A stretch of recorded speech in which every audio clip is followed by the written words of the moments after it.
And the arms race is just one piece of the puzzle. The other is gaining strategic depth, strengthening defense partnerships, expanding your military footprint. And this is where India may have some catching up to do with China, because China is on overdrive. It is projecting its power far beyond the mainland. How are they doing it? Through overseas military bases. China has 3 of them already: a support base in Djibouti, a signals intelligence facility in Myanmar, and a military base in eastern Tajikistan. Now they're adding a 4th one to the list. Another military base in Tajikistan. It's yet to be built, but the approval has been granted. The Tajik parliament has given its nod. They say they want a Chinese base to counter security threats from Afghanistan. Where will this base be built? Right on the border with Afghanistan, at a remote village in the country's Gorno-Badakhshan province. This base would be owned by a Tajik defense group, but it will be built with Chinese funding. At what cost? $10 million to start with, plus all the tolls and trappings of Chinese money. What will this military base be used for? The exact purpose has not been declared, but Tajik lawmakers say it would carry out policing duties focused on combating organized crime. It's also going to have a quote-unquote special equipment for the Interpol information system. And this special equipment, the system, will be installed by China. We do hope it works. In a separate development, the Tajik government has also offered full control of the pre-existing Chinese military base to Beijing. Now this base, the older base, is located near the Wakhan corridor, the one that lies north of Pakistan-occupied Kashmir. Tajikistan has granted absolute autonomy to China for this military base.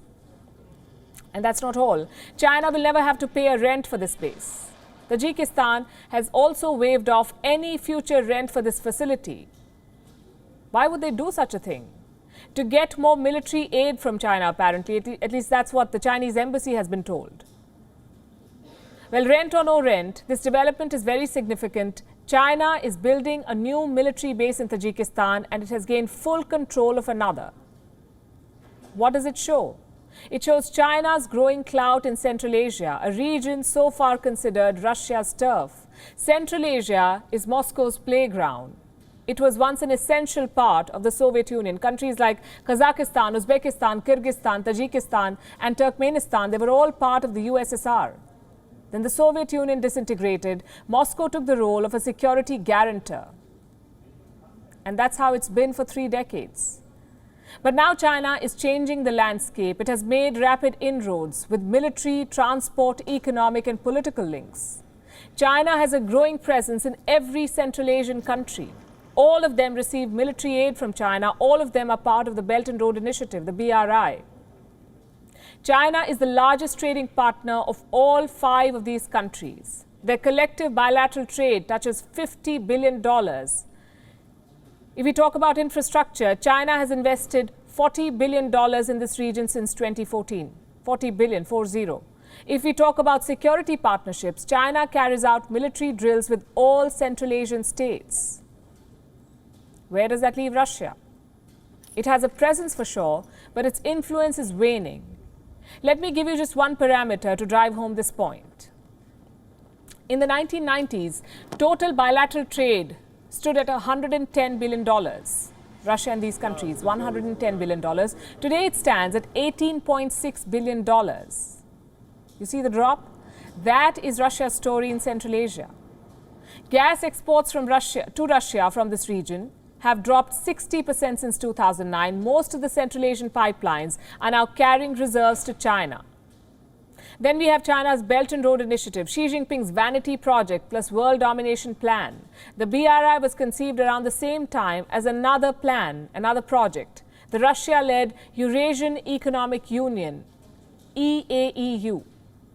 The BRI has left this Russian project far, far behind. Today, this Russian plan, the EAEU, has just 5 members. The BRI has more than 100. And Central Asian nations are an integral part of the Belt and Road.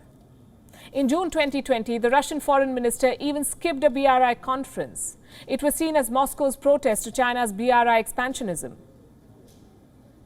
Then we come to education. It's a soft power tool, it's very important. There was a time when parents in Central Asia sent their children to Moscow for higher education. Today they send them to China.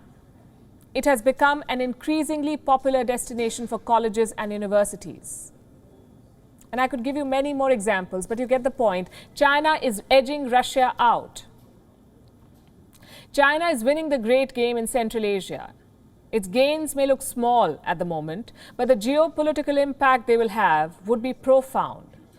So Russia should be on alert if it isn't already. Vladimir Putin's ice cream buddy may leave him on thin ice in his own backyard. WION is now available in your country. Download the app now and get all the news on the move.